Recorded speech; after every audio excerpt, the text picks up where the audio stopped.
Bom, primeiramente, boa tarde a todas e a todos. Como o Pedrão notou bem, no homeschool da semana A e semana B, nós não temos as videoaulas, infelizmente, né? Então, o capítulo 6 e o capítulo 7, que se referem à semana A e B, eu vou gravar videoaulas para vocês também, ok? Com certeza eu não vou deixar vocês na mão nesse momento. Então, bora para mais uma videoaula aí, pessoal. Então, no último capítulo nós falávamos sobre a ordem bipolar no mundo ainda, né? E posteriormente sobre a criação da ONU. A gente vai continuar nessa videoaula onde a gente parou, que é a partir do momento de 1989, com a queda do Muro de Berlim e o fim do mundo bipolar, tá? Então caminhamos até aqui, até o fim do mundo bipolar, no último capítulo, no penúltimo capítulo. No último capítulo falamos um pouco sobre a ONU, e a partir de agora a gente vai falar do mundo em que vocês vivem, em que eu estou acabando de nascer, ou seja, eu nasci em 94, a ordem bipolar acaba em 1989, e vocês vão provavelmente nascer a partir do ano de 2000 até 2004. Então, o assunto que a gente vai discutir no capítulo 6 chama Novas Alianças no Mundo Contemporâneo. E essas alianças se dão, hoje eu vou deixar bem claro, a partir do momento onde a ordem bipolar ela é arrasada por terra, né? Então, quando não temos mais duas potências hegemônicas disputando o poder, o mundo vai passar a ser uma disputa multipolar, né? Não é mais uma disputa entre Estados Unidos e União Soviética, mas sim teremos vários grupos de países que estarão disputando poder, principalmente o poder econômico, mas sem deixar de conta também o poder político, né? A gente está num momento da história muito interessante para pensar essas alianças. O período do coronavírus é um período muito interessante para pensar a relação de poder entre os países. Esse poder que eu estou denominando de poder econômico, mas também o poder político, ou seja, o poder de tomada de decisões, ok? Então, para dar um panorama mundial, o que vai acontecer? Vai acontecer duas coisas ao mesmo tempo. De um lado, a ordem bipolar em 1989 está deixando de fazer sentido, a União Soviética não tem mais aquela influência que um dia já teve, e os Estados Unidos, como dito, se tornou uma potência hegemônica, e assim sendo, seu sistema econômico, que nada mais é do que o bom e velho capitalismo, também se torna como o modus operandi hegemônico ao longo de todo o globo, né? Então, o que vai acontecer? Dentro desse capitalismo que vai imperar a partir de 1989, os países tendem a se aglutinar e a fazer parcerias comerciais, culturais e políticas para tentar ter alguma influência desse mundo multipolar que estamos chamando aqui, ok? Principalmente, ao mesmo tempo em que está caindo o muro de Berlim em 1989, em 1973, durante o período da crise do petróleo, a crise que foi gerada pelo chamado primeiro choque do petróleo, vai abalar a economia mundial de vários países, mais um dos fatores que fazem com que esses países comecem a tomar lados e fazer grupos e fazer alianças, ok? Então esses países vão começar a formar os grupos. Nós veremos hoje o G7, o G8 e o BRICS, além da cooperação Sul-Sul. Tá, então vamos falar cada um desses grupos pormenorizadamente agora. Vamos iniciar pelo grupo, o grupo G7, o grupo mais antigo de cooperação dentro do mundo multipolar, né? Então é muito interessante já deixar claro para vocês que o mundo multipolar é um mundo capitalista, onde os países vão precisar fazer negociações para chegar em acordos, ok? Então não é à toa que o grupo do G7 vai ser o primeiro grupo formado e vai ser formado ainda antes ainda da queda do Muro de Berlim, mas no primeiro choque do petróleo.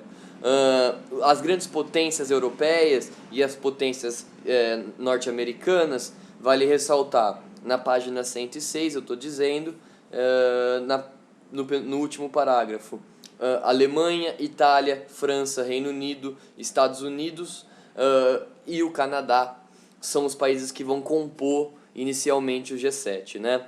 É interessante só contar uma curiosidade para vocês. Inicialmente o Canadá não fazia parte do G7, portanto era o G6, e com a entrada do Canadá a convite dos Estados Unidos, o grupo se torna e se denomina G7, ok? Eu acho importante, pessoal, vocês fazerem uma pausa em algum momento e dar uma estudada sobre o primeiro choque do petróleo, ok? É um assunto de história, mas é fundamental para vocês terem uma noção do porquê que esses países vão começar a se organizar e se unir, né? Porque realmente é um momento de crise econômica sem precedentes, muito pior do que a gente está vivendo no contexto do coronavírus, ok?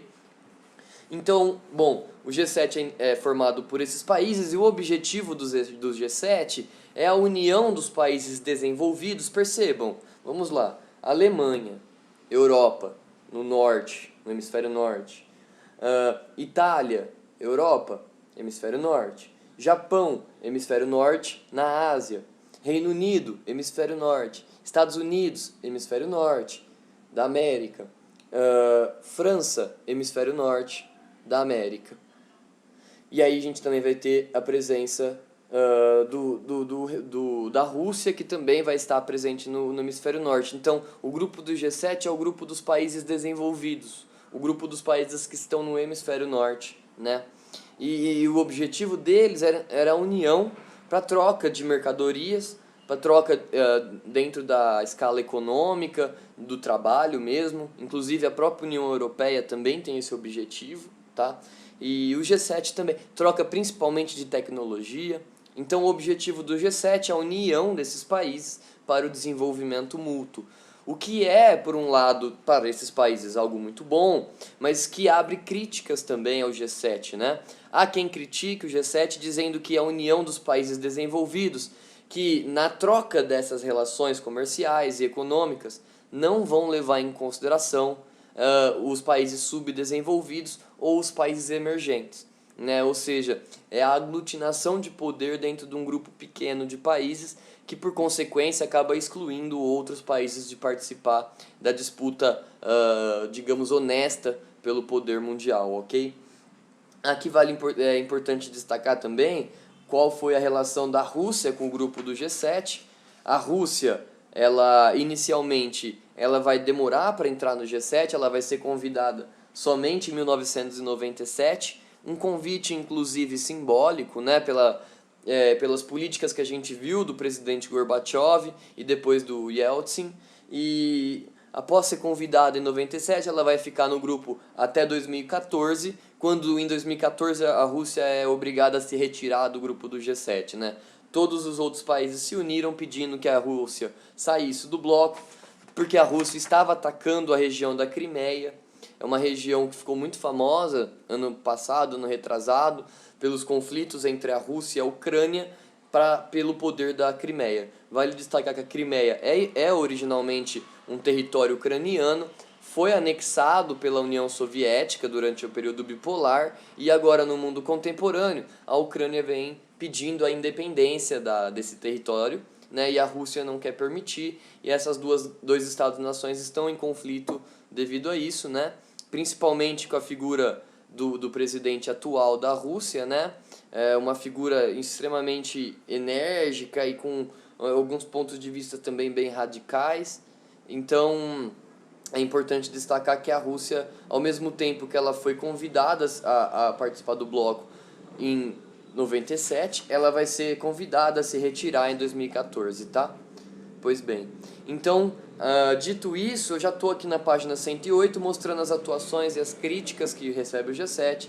Já mostrei para vocês que o objetivo do G7, ou seja, a atuação do G7, é nas trocas comerciais, econômicas, tecnológicas, a nível de saúde e de educação também, compartilhamento de tecnologia, mas que tem duras críticas como se fosse um grupo elitista, o grupo dominado pelos países já desenvolvidos, o que acaba gerando uma disputa desigual com os países subdesenvolvidos, inclusive da África, da América do Sul, da Ásia, inclusive da Oceania, né? Então, não é à toa que o G7 ele vai ser visto como vai sofrer muitas críticas pelos movimentos chamados de anti-globalização, né? Os movimentos anti-globalização acusam o G7 de estar participando pela disputa do poder econômico de uma maneira injusta, tá? Da mesma maneira, É interessante perceber que o G7 também deixa de lado alguns países.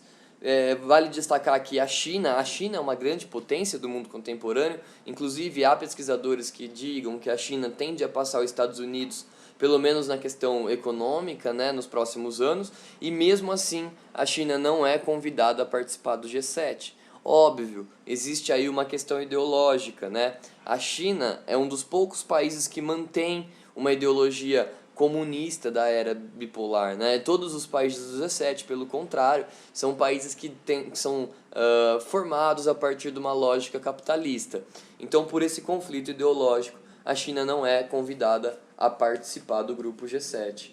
Eu anuncio vocês também a olharem na página 109 e perceber o quanto essa atuação do grupo G7 é polêmico.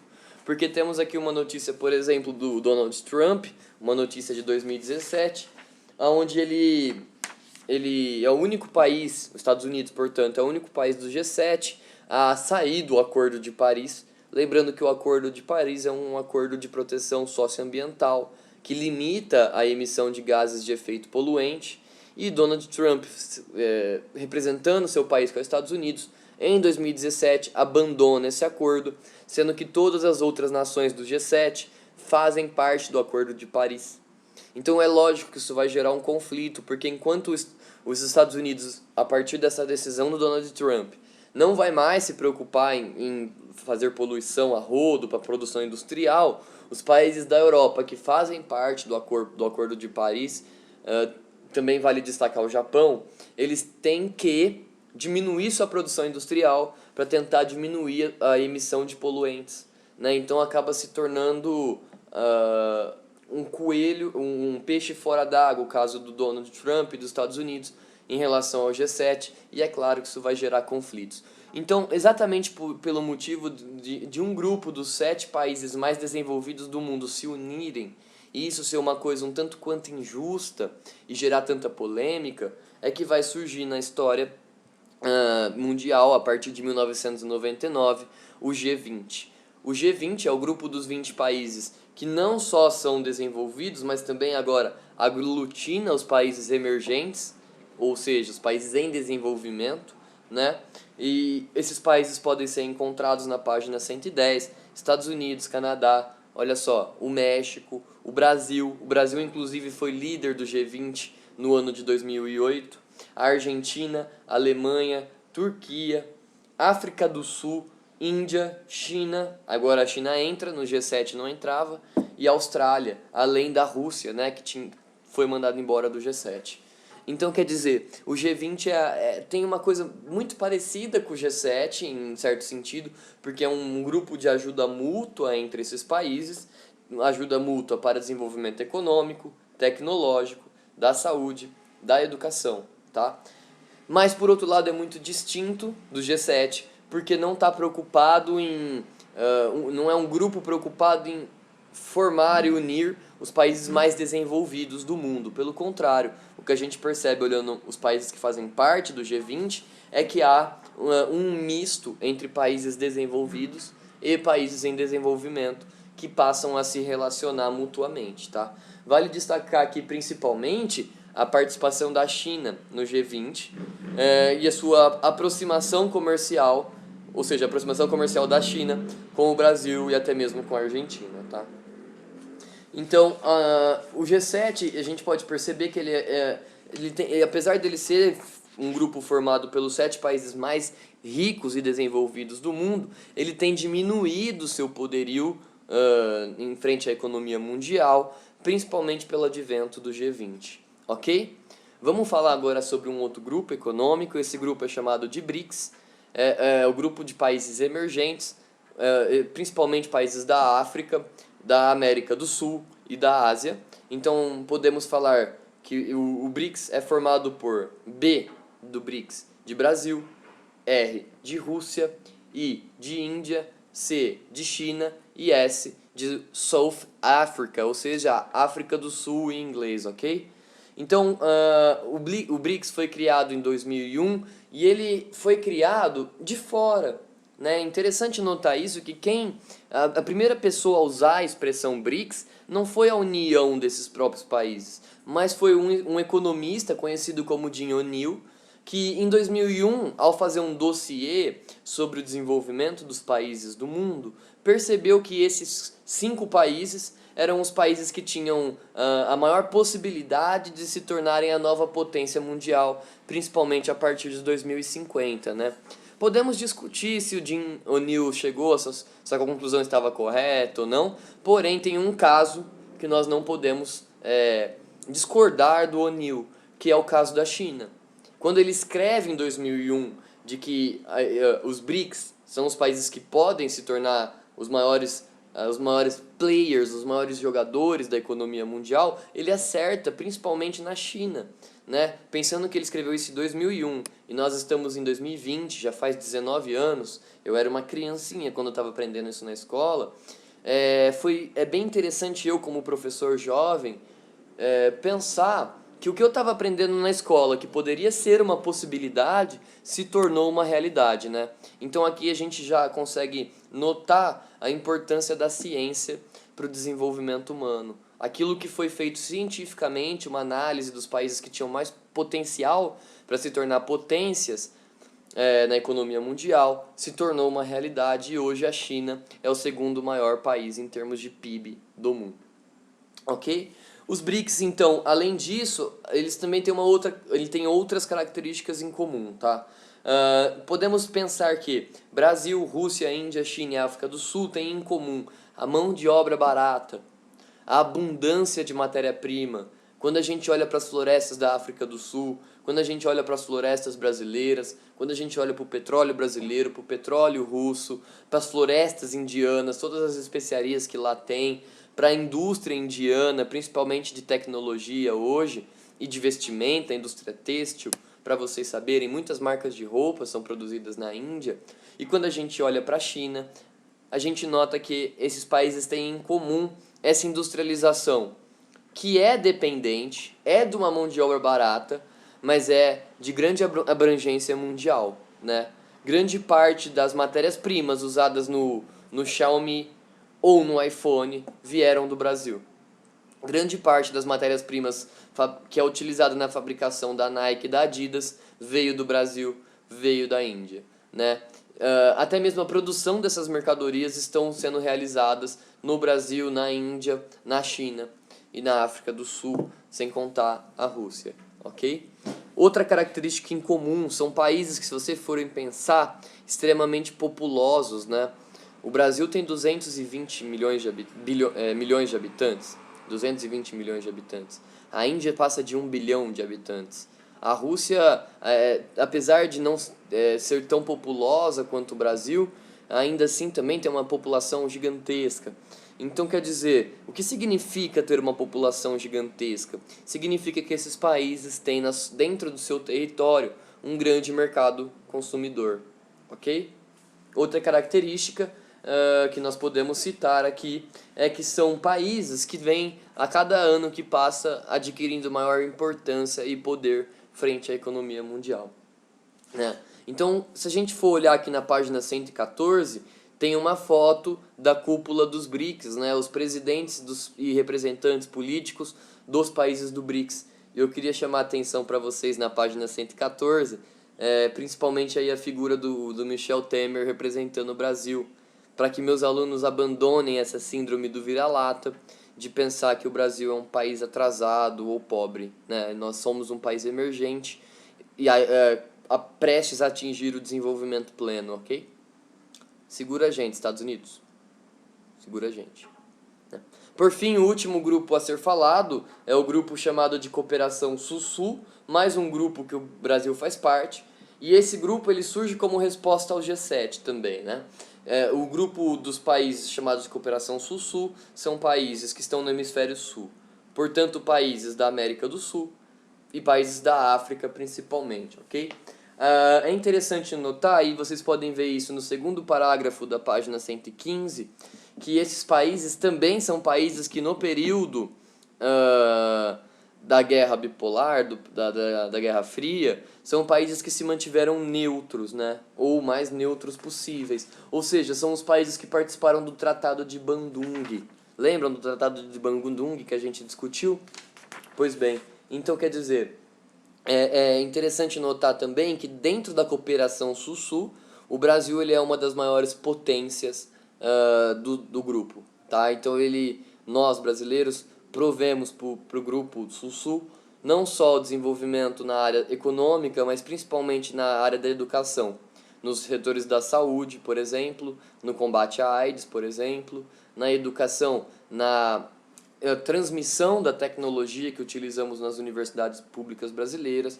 E aqui eu aproveito esse momento também para dizer que o Brasil tem uma das melhores universidades da América, né, entre elas a USP, a Unesp e a Unicamp, que são grandes produtoras de tecnologia e que disseminam essa tecnologia, esse conhecimento científico com os países tanto da África quanto da América do Sul. Alguns podem achar que isso é uma questão de cunho de formação do Foro de São Paulo, já ouvi falar, ou de formação da URSAL, a União das Repúblicas Socialistas, mas nada tem a ver com isso, tá? Não tem nada a ver com ideologia. A cooperação Sul-Sul é a cooperação entre países do hemisfério sul na busca de melhores condições de vida e de maior influência no poder mundial. Certo, pessoal? Dito tudo isso, eu deixo para vocês agora todos os exercícios do capítulo 6. Boa diversão. Qualquer dúvida, pode contar comigo, pode me perguntar e eu ajudo vocês a responder, ok? Boa sorte a todas e a todos. Vou gravar agora o capítulo 7.